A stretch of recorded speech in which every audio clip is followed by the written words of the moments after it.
السلام علیکم. در نوار با خبر و رویدادهای آخرین روز بخش اخبار تلویزیون سوخ در استودیو با شما جهانگیر صابر. عاید مضمون‌ها گذرانیدن وقت خالگی خوانندگان مکتب در تعطیل تابستانه، حکومت ریسپوبلیک چاره و تدبیرها اندیشیده است که لوحه اولین ما در همین خصوص.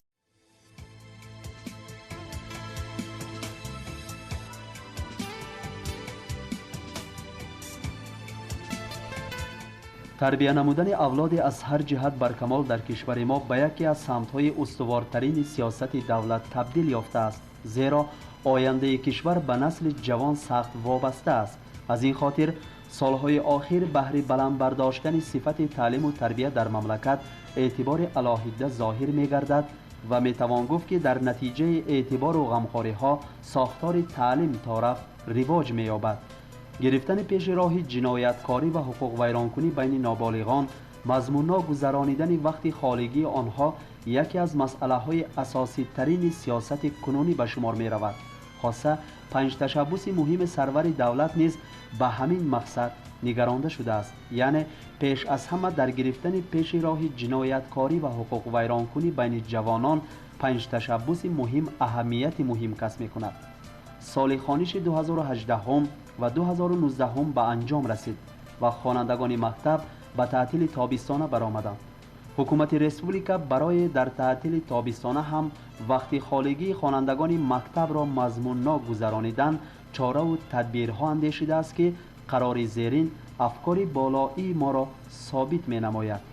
چاره و تدبیرها عاید تیاری دیدن و گذرانیدن موسم سالمگردانی و استراحت بچه‌ها در سال 2019 موافق قرار گروه موافق کنانی ریسپوبلیک تأسیس یافته است و رئیس این گروه در ذمه سروزیر عبدالله عریپف می باشد. موافق قرار استراحت بچه‌ها و موسم سالمگردانی در سال 2019 از 1 ایون سال جاری آغاز می‌یابد. خوش بهر تامین اجرای قرار مذکور از جانب مؤسسه‌های دخلدار ناحیه سوخ کدام کارها به عمل تطبیق می‌گردند؟ همداران محترم، به همه ما معلوم است که سال خوانش 2018-19 به آخر رسید. در ناحیه سوخ 15932 نفر خوانندگان سال خوانش 2018-19 را به آخر رساندند. در اساس جوامدی که در دیوان وزیران ریسپوبلیک ازبکستان گذرانده شد، در اینجا نشان داده شد که در همه ناحیه‌ها برای وقت خالگی خوانندگان در وقت تعطیل گذراندن لاگرهای روزانه تشکیل کردن به نقشه گرفته شد. در ناحیه سوخ نیز برای وقت خالگی خوانندگان پرمضمون گذراندن در 4 مکتب‌های رقم 2, 12, 18 و 24 4 لاگر روزانه تشکیل کردن به ریزه گرفته شد و با آن در 2 بس از 1 ایون 200 نفری 400 نفر خوانندگان ما وقتی خود را در وقت تعطیل برای گذراندن به لاگرهای روزانه جلب کرده می‌شوند. البته این لاگرهای روزانه در اساس آن تشبثی که پرزیدنتمون 19 مارس سال 2019 با میان گذاشته بودند تشکیل کرده می‌شود. در همین 4 تا لاگرهای روزانه ما برای 5 تا تشبث به عمل تطبیق کردن معلمان تجربه‌ناک و آن خانه‌های کامپیوتری، کتابخانه، همه چیز به خوانندگان مهیا کرده می‌شود. در آنجا راهبران مؤسسه‌ها برای وقت خالگی خوانندگان را پرمضمون گذراندن همین چاره تدبیرها را می‌اندیشند. ما نیز از این فرصت استفاده برده با حامیانی که برای همین تشکیل کردن لاگر روزانه دست یاری می‌رسانند مینت‌داری خود را بیان می‌کنیم. این فقط در 4 مکتب نیست، در دیگر همه مکتب‌ها نیز برای وقت خالگی خوانندگان پرمضمون گذراندن همه شرایط‌ها فراهم آورده می‌شود. کتابخانه، مکتب‌ها، صنفخانه کامپیوتری، تالار ورزشی، میدان‌های اسپورتی برای خوانندگان شایع کرده می‌شود. موافق قرار مذکور با تلرادیو کمپانی ملی و آژانس ملی اخبار ازبکستان توصیه کرده شده است که در همه وسایط اخبار عموم کارهای تشکیلی تیاری به موسم سالمگردانی و استراحت بچه‌ها در دوام موسم جریان دمگیری آنها منتظم نمایش داده شود. تشکیل نمودن استراحت صفتناک در آرامگاه‌ها و آن را منتظم نظارت کردن به ذمه گروه کاری ریسپوبلیک بار کرده شده است. در آرامگاه‌ها همه شرایط دمگیری برای نسل جوان مهیا کرده می شود. مقصد اساسی طوری که در بالا گفته مضمون‌ها گذرانیدن وقت خالگی خوانندگان، جلب نمودن آنها به ساحه ورزش، کتابخانه، نمودهای مختلف صنعت و ادبیات می باشد. و مهم آن است که به این منوال افزودن مدنیت و معنویت و معرفت خوانندگان و در بین آنها گرفتن پیش راه جنایتکاری و حقوق ویرانکنی نیز به نقشه گرفته شده است. این چهار تدبیرهایی که از طرف دیوان وزیران ریسپوبلیک ازبکستان نگرانده شد برای اولاد برکمال رو تربیت نمودن راهنما کرده شده. ما باور داریم که تمامی تشکیلات های ناحیه سوخت نیز برای به عمل تطبیق کردن آن چهار تدبیرهایی که دیوان وزیران ریسپوبلیک ازبکستان نشان داد حصه خود را میگذارند و من همچون مدیر شعبه تعلیم خلقی باوری خود را بیان نموده برای همه شرایط ها را مهیا کردن در همه مؤسسات تعلیمی غیر از 4 مؤسسه که در آنجا لاگرهای روزانه تشکیل کرده میشود باز گروه های دمگیری تشکیل کردن و کفالت میدیم. واقعا اعتبار به نسل جوان در مملکت ما به درجه سیاست دولت اعتراف گردیده است. از این خاطر با تشبث پرزیدنت شوکت میرزیویف در ساختار تعلیم اصلاحات گذرانیده شد، زیرا رشد مملکت از هر جهت به رشد ساحه تعلیم وابستگی قوی دارد.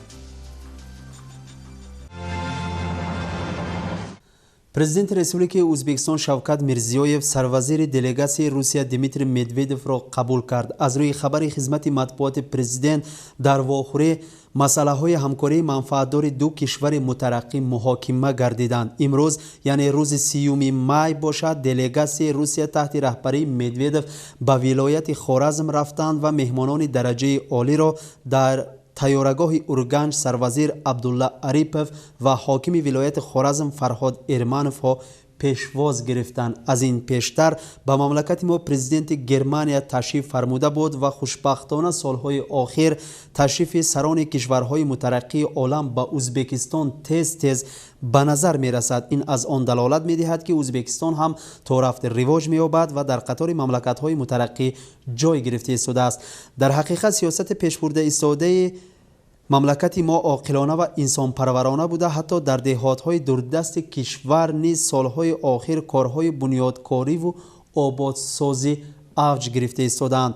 باعث اعتراف و افتخار است که سالهای آخر در محله‌های ناحیه ما نیز در اساس دستورهای دولتی معماهای اهالی حل خود را یافته تا رفت روزگار مردم آباد می‌گردد. مهمترینش آن است که معماهای وابسته به قوه برق حل خود را یافته. در ظلمت شب خاموش شدن الکتر به نظر نمی رسد دیگر. طوری که خود آگاه هستید در ظلمت شب کوچه های مرکز چراغان حیات مردممان باشد تا رفت فراوان می گردد.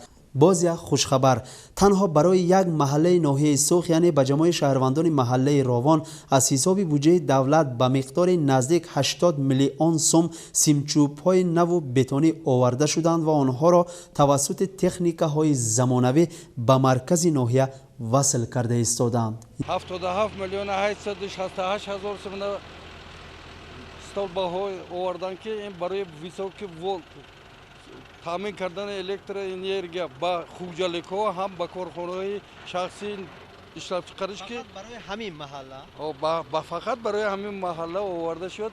мана 2-3 рӯз ин ҷониб столбаҳои рост кардем фарду бас фарду ҳама корро тамом кунем бо баъзе кредит гирифта сохтаги корхонаҳои нав корба медарод фаровони халқ бозам нағз мешад. одамҳо аз мо хурсанд шудашон мекунад. чанд адад симчӯбҳои замонавӣ овардан?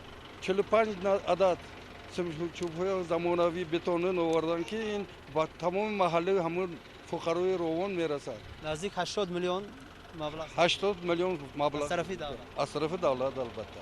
واقعا اعتبار به دهات‌های دوردست در مملکت ما طرف بلند می‌گردد. این گونه اعتبار و غمخوری‌ها در راضی نمودن اهالی از سیاست کنونی عامل مهم می‌گردد گویم خطای صادر نخواهد شد و گفتن لازم است که الحال در ناحیه‌مان موسم غنوچین حاصل پله آغاز یافته است. ادامه موضوع در لوحه مخبرمان انور جان جورایف.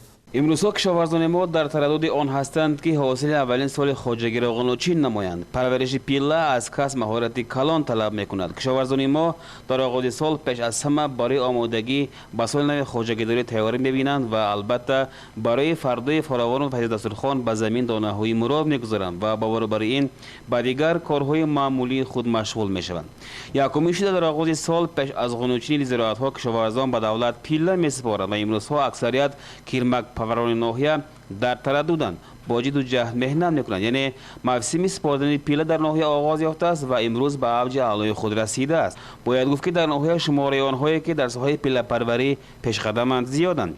هستند نیز آنهایی که در این سمت بار اول فعالیت میبرند، ولی حرکت های آنها امروز ثمره های خوبی خود را میبخشد. در ناحیه اولین شده پیله را اهل خواجگی شرکتی سوخت در محله نواباد جمع آوری کردند و به این عمل اولین شده اهل عائله میرشریفوف ها به این عمل کشاورزی دست زدند. چون میبینید اهل این عائله یک جا آمده پیله میچینند و بینا به گفته سرور عائله انورجان میرشریفوف کیرمک گرفته کشاورزان یکونین قطعی می باشد. مقصد آنها بر زیاد اجرا کرده نقش عدالتی به حساب می رود. اهل این خواجگی هم شرایط و هم امکانات ها را صاحبند. با پیله پرور خواجگی گلزار میرشریفوف و حشرچیان هلاله، میسر، گلنگار ولی جانها از نزدیک کمک میکنند. پیله پروری بسیار عملی خوب بوده است. میگوید این صحبت با ما این پیله کار گفتند که امسال در دریافت برگ توت و دیگر لوازمات ماموریت خواجگی شرکتی بسیار کمک کرد. صفت پیله چیده شده نیز خیلی اعلی است. نقشه هرچند 75 کیلوگرم معین کرده شده است، ولی پیله کاران ماهر حرکت دارند که این نشانداد را به 150% اجرا کنند. امسال حاصل پیله خیلی خوب است و ما این را در مثال اجراکاران خواجگی شرکتی صاحب کار نیز دیدن میتوانیم. در این حدود نیز امروز محصول پرمسئولیت دایر به قنوچین پیله سر شده است. چون میبینید کیرمک های در رفع پیله شدن بسیار زیبایند و با آنها آذوقه آخرین داده می شود از جانب کشاورزان.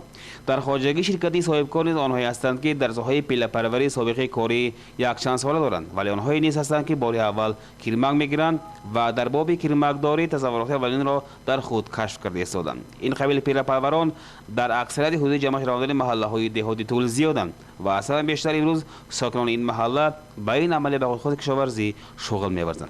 پیله کاری بسیار ساحه خوب و باور بر این دشواری و مشکل‌های خود دارد، ولی امروز توسط کمک و یارمندی موارد شرکت پیله کاران خواجگی نیز هرگز ماندشوی را حس نمی‌کنند. با هوس با کیرمک نگاه بین کرده باور بر این با هوس پیله پرورده خود را می‌چینند. گرمانیا با ازبکستان برای رواج دادن ساحه تندرستی زیاده از 120 میلیون یورو مبلغ جدا می کند. پرزیدنت گرمانیا هنگام واخوری با رهبر ازبکستان در این باره معلوم کرد. مبلغ برای بهترگردانی ساختار تندرستی شفاخانه های ولایت ازبکستان را مدرنیزاسیا کنانیدن، برای پرسنل طب دستورهای تعلیم و مبارزه علیه بیماری سیل و هم مستحکم سازی خواجگی قشلاق در ازبکستان نگرانده شده است.